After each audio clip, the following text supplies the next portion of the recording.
El episodio perdido de El increíble mundo de Gumball. El silencio parte 1. El disco que apareció de la nada era una tarde lluviosa en Tlaxcala, justo cuando las lluvias de invierno comenzaban a aflojarse un poco. Yo, Carlos, tenía 23 años y desde niño había sido un fanático incansable de El increíble mundo de Gumball. Había coleccionado prácticamente todo lo relacionado con la serie. Cómics, juguetes, DVDs de todas las temporadas que se habían lanzado oficialmente, y hasta algunos artículos de merchandising que había conseguido importar desde Estados Unidos. Mi habitación parecía un pequeño museo dedicado a los Watterson, con pósters en las paredes, almohadas con las caras de Gumball y Darwin, y una estantería entera llena de material de la serie. Ese día, después de regresar de trabajar en la librería del centro, encontré un paquete pequeño y sin etiquetar sobre la mesa de la entrada de mi departamento. No tenía nombre de remitente ni destinatario, solo estaba envuelto en papel craft marrón y sellado con cinta adhesiva transparente que parecía haber estado ahí por mucho tiempo, ya que estaba amarillenta y un poco pegajosa al tacto. Al principio pensé que se tratara de un error de envío, pero al agarrarlo, noté que era más ligero de lo que esperaba, y al moverlo, escuché el sonido característico de un disco óptico golpeando contra el interior de la caja. Con curiosidad mezclada con un poco de recelo, abrí el paquete. Dentro había un DVD de color negro, sin etiqueta alguna, solo un círculo reflectante que capturaba la luz de la lámpara del techo. No había inserto, no había folleto, nada que indicara de dónde venía o qué contenía. Pero algo en mi interior me dijo que tenía que verlo. Tal vez fue mi amor por la serie, o tal vez fue esa sensación extraña de que ese disco había llegado a mí por una razón. Subí a mi habitación, puse el DVD en el reproductor que tenía conectado a mi televisor y me senté en mi cama, listo para ver lo que fuera que estuviera grabado ahí. El televisor se volvió negro por unos segundos, luego apareció el logo de Cartoon Network, pero diferente al que conocía. Estaba en tonos grises, sin color alguno, y el sonido que acompañaba era un zumbido estático bajo y desagradable, como si la señal estuviera interrumpida. El logo duró más tiempo de lo normal, unos 10 segundos en lugar de los habituales 2 o 3, y luego desapareció en la oscuridad. Después de un par de segundos de negro total, apareció el título del episodio, El silencio. Estaba escrito con la tipografía habitual de la serie, pero también en blanco y negro, y cada letra parecía temblar ligeramente, como si la imagen estuviera sacudida. No apareció el número de temporada ni de episodio, solo ese título. Luego comenzó la secuencia de créditos inicial, pero sin música. Solo se escuchaba el eco lejano de algo que parecía ser agua goteando en un lugar vacío. Los nombres de los creadores y actores aparecían uno por uno, pero algunos de ellos estaban tachados con líneas gruesas negras, y los que no lo estaban tenían letras borrosas, como si hubieran sido escritos a mano y luego escaneados de forma deficiente. Cuando los créditos terminaron, la escena comenzó en la casa de los Watterson. Todo parecía normal al principio. La sala de estar con su sofá naranja, la televisión, los cuadros en las paredes. Pero había algo raro en la atmósfera. No había color, todo estaba en escala de grises, y el silencio era opresivo. No se escuchaba el ruido de la televisión, ni las voces de los personajes, ni siquiera el sonido del aire acondicionado o el agua corriendo. Solo ese goteo constante que se había escuchado en los créditos. Luego apareció Gumball. Estaba sentado en el sofá, mirando hacia adelante, pero sus ojos no eran los habituales. En lugar de ser blancos con iris azules, estaban completamente negros, como si hubiera sido vaciados de cualquier vida. Su expresión era vacía, sin emoción alguna. Se quedó ahí por unos segundos, inmóvil, hasta que Darwin entró en la habitación. El pez también estaba en blanco y negro, y sus ojos eran igual de oscuros que los de su hermano. No saludó, no hizo ningún comentario gracioso como de costumbre. Simplemente se sentó junto a Gumball y también miró hacia adelante, sin mover un músculo. Después de un minuto de silencio absoluto, la puerta de la cocina se abrió y Nicole entró. Ella también estaba sin color, con los ojos negros y una expresión lúgubre. Se paró en el centro de la sala y miró a los dos niños, pero no dijo nada. Luego llegó Richard, con la misma apariencia extraña, y se quedó junto a Nicole. Anais no aparecía todavía. La cámara se quedó fija en los 4 personajes por unos buenos 30 segundos, todos mirando hacia adelante, sin moverse, sin hacer ningún sonido. El goteo seguía siendo el único sonido que se escuchaba, y ahora parecía más cerca, más insistente. De repente, la cámara se movió bruscamente hacia arriba, como si alguien hubiera tirado de ella con fuerza, y se enfocó en el techo. Había una mancha oscura en él, creciendo lentamente, como si algo estuviera filtrándose desde arriba.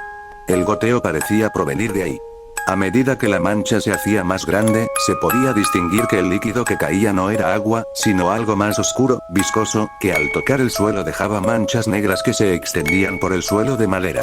Entonces, por primera vez en el episodio, se escuchó una voz. Fue la de Gumball, pero no era su voz habitual. Estaba ronca, profunda, como si hubiera estado gritando durante horas, y tenía un eco extraño que hacía pensar que estaba en un lugar enorme y vacío. Solo dijo una frase: ya viene. No podremos escapar. Darwin movió la cabeza ligeramente hacia un lado, y su voz, también distorsionada, respondió: nadie escapa. Nadie nunca escapa. Nicole cerró los ojos, aunque no se notaba mucho, ya que estaban completamente negros, y sus labios se movieron lentamente. Lo hicimos mal. Todos lo hicimos mal. Richard no dijo nada, pero comenzó a temblar levemente, y unas gotas de sudor negro corrían por su rostro, mezclándose con las manchas que ya había en su piel. Justo en ese momento, se escuchó un ruido desde arriba. Un golpe seco, como si algo hubiera caído en el piso de la habitación de arriba. Luego otro golpe, y otro, cada vez más cerca de la puerta. El ritmo era lento, pesado, como si quien estuviera caminando tuviera los pies muy pesados o llevara algo muy grande. Los Watterson se quedaron inmóviles, mirando hacia la escalera que llevaba al piso superior, sus expresiones aún vacías, pero ahora se notaba un temor sutil en su postura. El ruido de los pasos llegó a la cima de la escalera, y se detuvo. Hubo un silencio de unos segundos, más opresivo que cualquier otro momento del episodio. Luego, se escuchó el crujido de la puerta de la habitación de arriba al abrirse, y después, el sonido de algo que bajaba las escaleras, muy despacio, golpeando cada peldaño con un ruido metálico que hacía vibrar los altavoces de mi televisor. Mientras eso pasaba, la cámara se acercó poco a poco al rostro de Gumball, hasta que solo se veían sus ojos negros. Dentro de ellos, se podía ver un reflejo borroso de algo que se acercaba. Algo grande, oscuro, con muchas patas delgadas y largas que se movían de forma desordenada. Luego, la cámara se alejó rápidamente y se enfocó en la parte inferior de la escalera, donde apareció una figura que nunca había visto en la serie. No era un personaje diseñado en el estilo habitual de Gumball. Estaba hecho de formas angulares y desproporcionadas, con una cabeza demasiado grande que tenía múltiples ojos pequeños y rojos que parpadeaban de forma asincrónica. Sus patas eran como cables metálicos retorcidos, y su cuerpo estaba cubierto de lo que parecían ser cables y tubos que se movían y retorcían por sí mismos. No tenía boca visible, pero se escuchó un sonido gutural, como si estuviera respirando con dificultad, mezclado con un crujido metálico que hacía pensar en engranajes desgastados. La figura se paró en el fondo de la escalera y se quedó ahí, mirando a los Watterson. Luego, uno de sus ojos rojos se enfocó en Gumball, y el sonido gutural se intensificó. Gumball se levantó lentamente de su asiento, sin quitar la mirada de la figura, y comenzó a caminar hacia ella. Darwin lo siguió, luego Nicole y Richard. Todos caminaban con movimientos rígidos, como si estuvieran siendo controlados por algo fuera de su voluntad. Cuando llegaron frente a la figura, esta extendió una de sus patas metálicas y tocó la cabeza de Gumball. En ese instante, Gumball emitió un grito agudo y desgarrador, un sonido que no debería salir de su boca, y sus ojos negros comenzaron a derramar un líquido oscuro y viscoso, igual que el que caía del techo. Los demás personajes también comenzaron a emitir gritos similares, y sus cuerpos comenzaron a retorcerse de forma dolorosa. La cámara se volvió entonces hacia la puerta de la casa, y se pudo ver que la luz del exterior también estaba en blanco y negro, y el cielo estaba cubierto de nubes oscuras que se movían de forma extraña, como si fueran vivas. Luego, la cámara se desvió hacia la cocina, donde se veía a Anais. Estaba debajo de la mesa, temblando, con los ojos llenos de miedo. A diferencia de los demás, ella todavía tenía algo de color en su pelaje rosa, y sus ojos eran normales, aunque llenos de lágrimas. Ella habló en voz baja, casi un susurro. No deberían haberlo llamado. Nunca deberían haberlo llamado. Ahora todos pagaremos. Luego, la cámara se acercó a ella, y se pudo ver que en la pared detrás de la mesa había escrito algo con lo que parecía ser sangre o ese líquido oscuro. Eran varias palabras repetidas una y otra vez. El silencio viene, no hay escape, ellos están todos aquí. Anais miró directamente a la cámara, y sus ojos se llenaron de un terror tan palpable que sentí escalofríos recorrer mi cuerpo. Si estás viendo esto, dijo con voz temblorosa, no intentes buscarlo.